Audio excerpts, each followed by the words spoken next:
Welcome back, everybody, for another deep dive. This time, we're taking a look at the absolute cutting edge of cybersecurity research.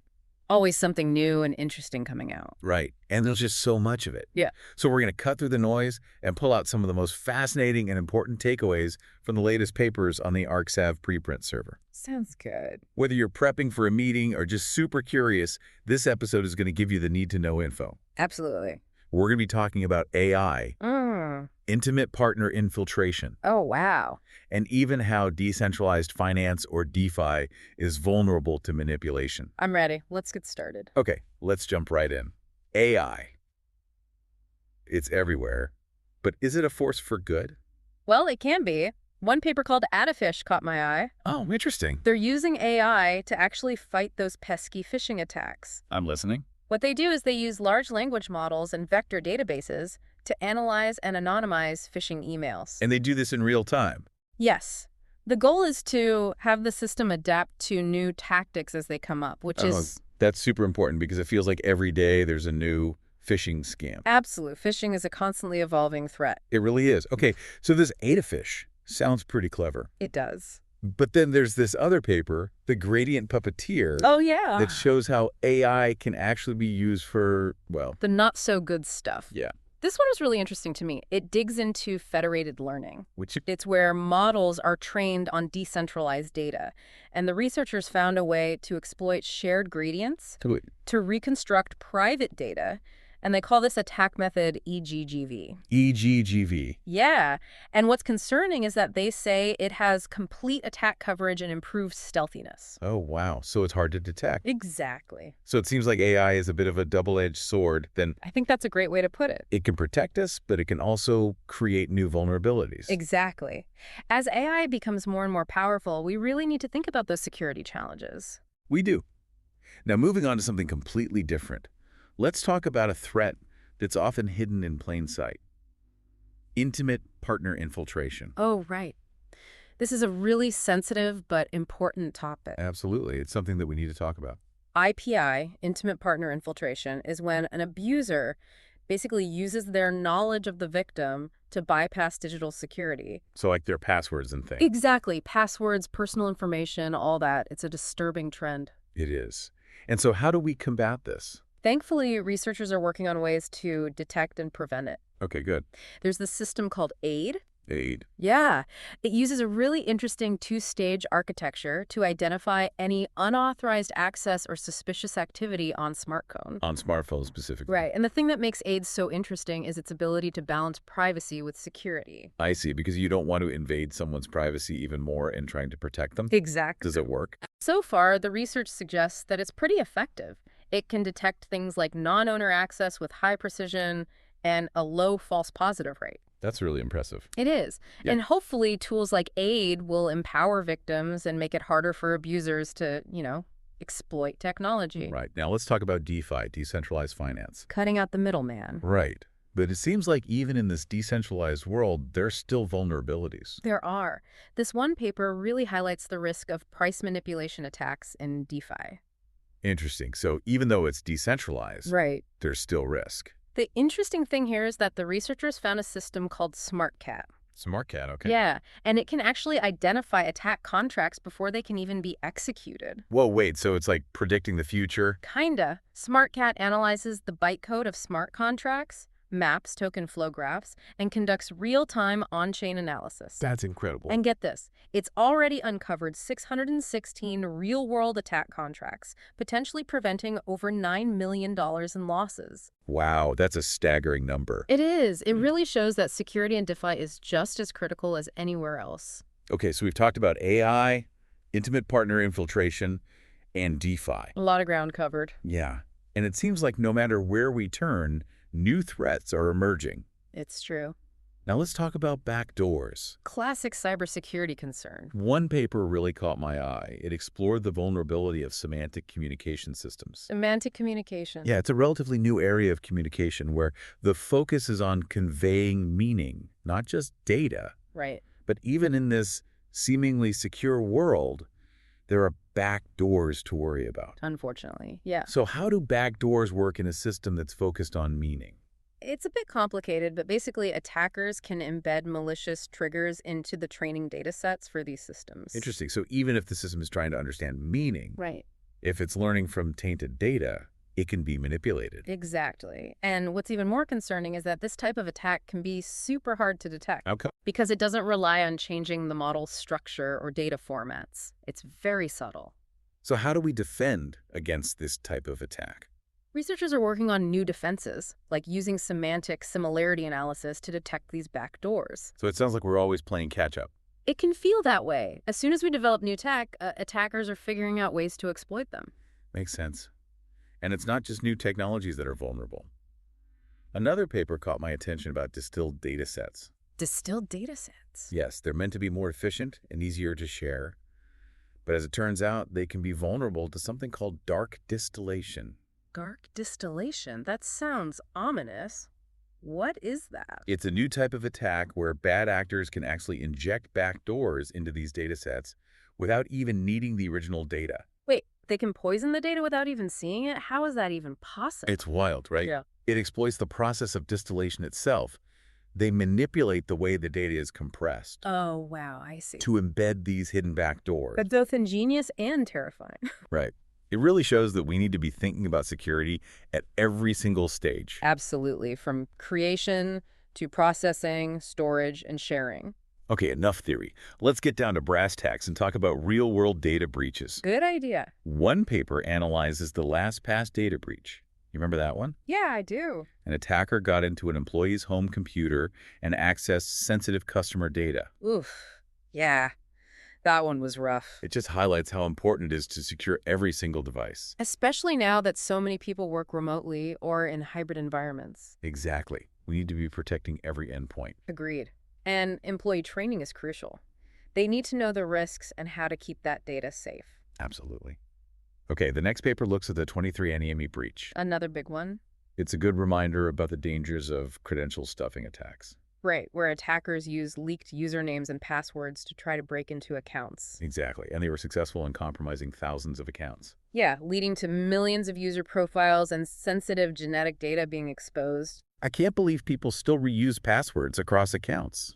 It's so risky. I know. Strong, unique passwords for every account are so important. And don't forget multi-factor authentication. It's an extra layer of protection. Exactly. Makes it much harder for those attackers. It seems like there's so much to keep up with in this field. It must be overwhelming for security professionals. It is. It's a constant deluge of new vulnerabilities and attack vectors. Which is exactly what the last paper we'll talk about tries to address. Information overload. Oh, interesting. They explore a solution using clustering algorithms. Clustering algorithms, okay. Yeah, the idea is that they consolidate all the security information, helping security analysts see the patterns and prioritize threats. So it's like having an AI assistant helping you focus on what's important. Exactly. And the potential benefits are huge.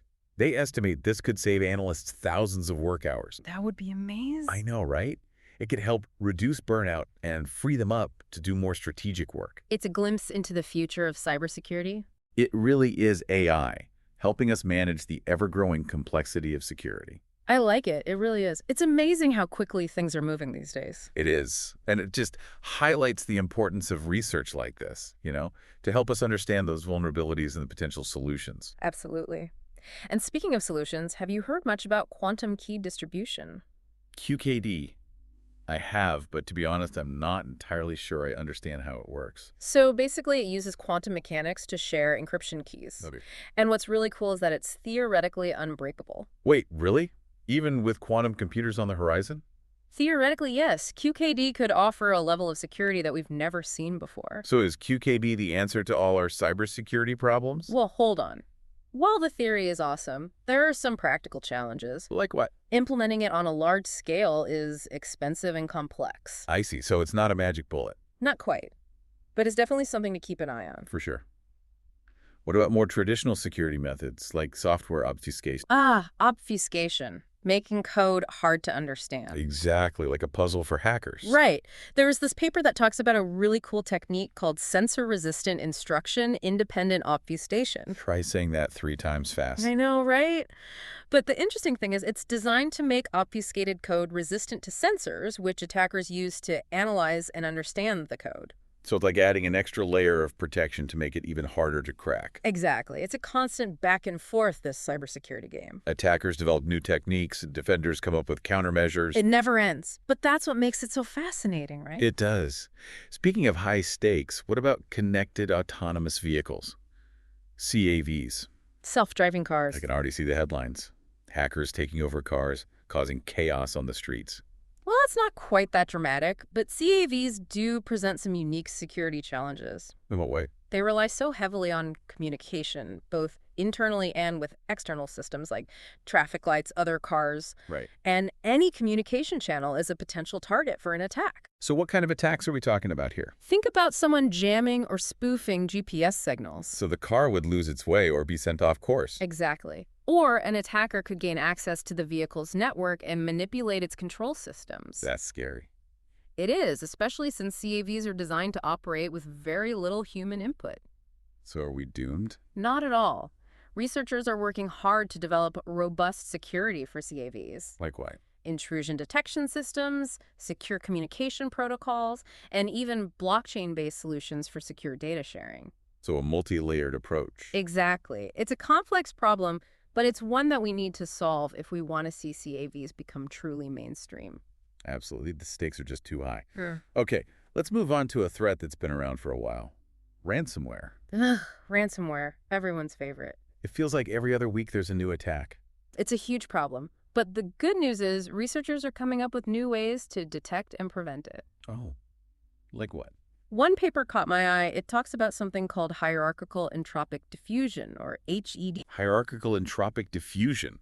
That sounds intense. It's pretty cool. It basically uses entropy patterns to detect ransomware activity. Entropy? It's a measure of randomness. Right.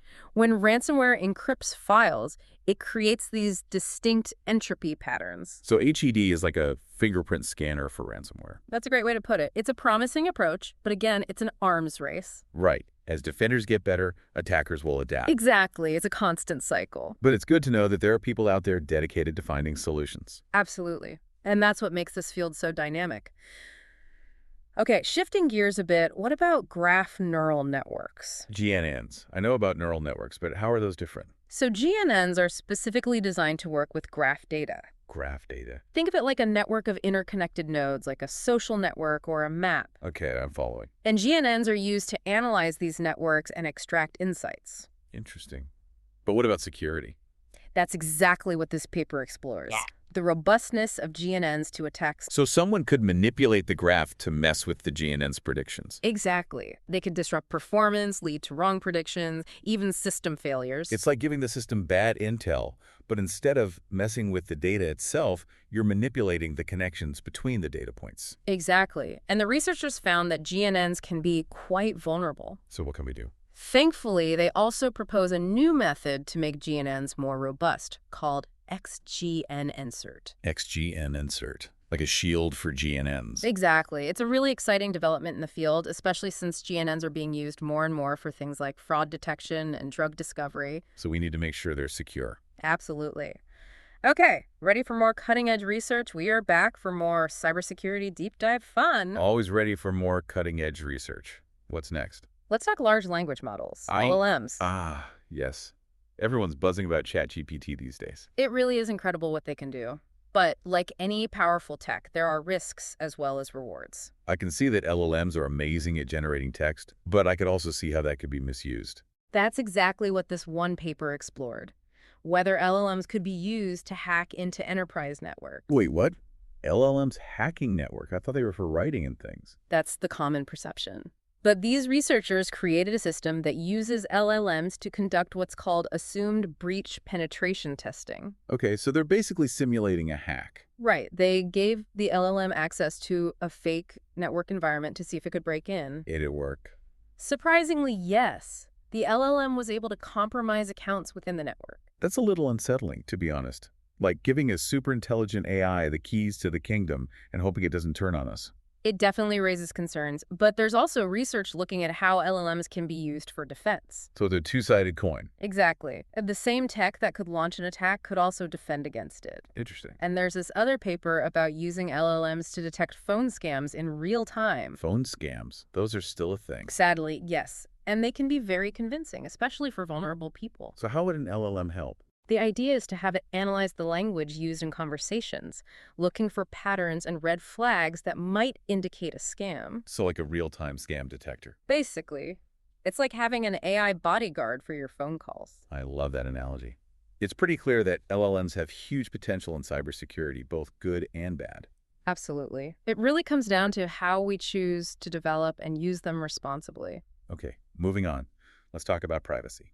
Always a hot topic. Especially in our data-driven world, protecting personal information is paramount. One paper looked at how privacy guarantees affect people's willingness to donate health data.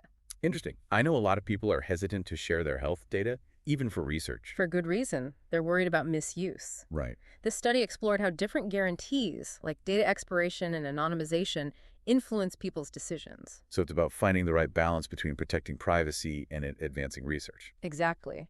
And it turns out it's complicated. It's not just about offering guarantees, it's also about trust and transparency. Makes sense. People need to feel confident that their data is being handled responsibly. Absolutely.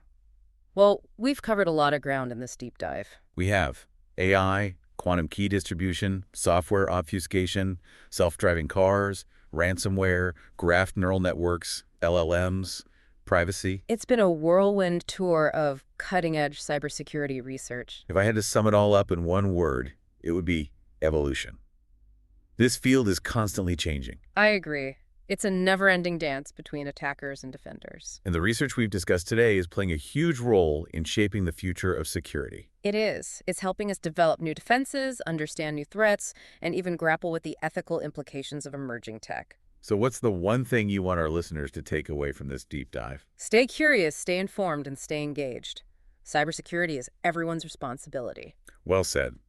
The more we understand about the threats and the defenses, the better equipped we'll be to navigate this digital world. Exactly. Thank you so much for joining us for this deep dive. It's been a pleasure. The pleasure was all mine. And to all our listeners, thanks for tuning in. Stay safe out there and keep exploring the world of cybersecurity.